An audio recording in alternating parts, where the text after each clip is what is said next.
Saya akan menjelaskan tentang pengertian organisasi dakwah. Yang pertama, organisasi. Organisasi adalah usaha yang dilakukan dengan mengkoordinir kegiatan dalam pembagian tugas. Tugas tersebut mempunyai tujuan bersama dan dapat dipertanggungjawabkan. Selanjutnya, pengertian dakwah. Dakwah sendiri adalah ajakan atau seruan untuk mengajak orang lain memiliki kesadaran, sikap, dan perbuatan yang mengarah pada ajaran agama demi terciptanya kemaslahatan dan membawa kebaikan bersama tanpa unsur paksaan. Sehingga dari dua pengertian tadi dapat disimpulkan bahwa organisasi dakwah adalah segala gerak organisasi dan kegiatan sosial keagamaan yang berdasarkan ajaran Islam. Selanjutnya, tujuan organisasi sedikit banyaknya menyinggung ukhuwah Islamiyah, dakwah Islamiyah.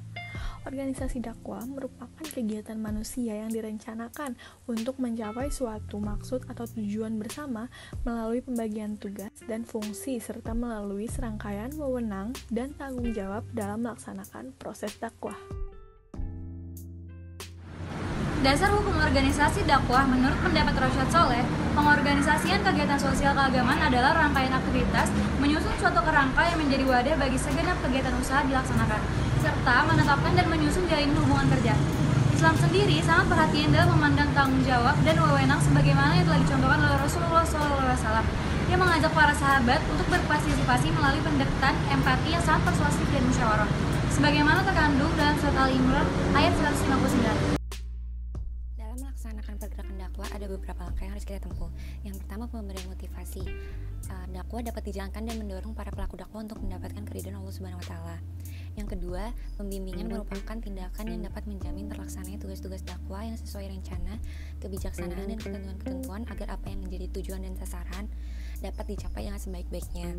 Yang ketiga, perjalanan hubungan langkah ini bertujuan untuk menjamin terwujudnya harmonisasi dan sinkronisasi usaha-usaha dakwah.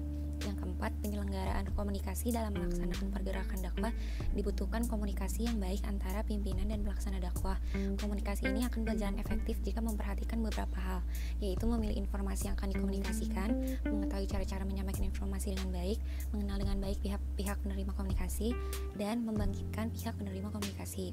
Yang kelima, ada beberapa cara dapat ditempuh dalam meningkatkan sumber daya manusia, yaitu edukasi dan pendidikan, training atau pelatihan, meningkatkan kompetensi dan melakukan pembelajaran.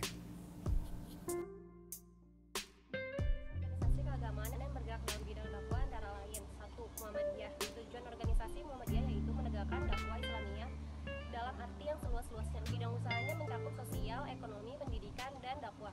Muhammadiyah sebagai organisasi sosial keagamaan telah banyak berjasa dalam perjuangan negara Indonesia. 2. Nadatul Ulama atau NU. Nadatul Ulama artinya kebangkitan ulama.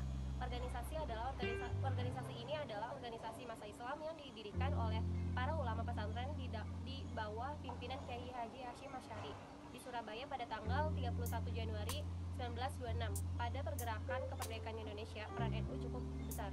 3. Majelis Ulama Indonesia.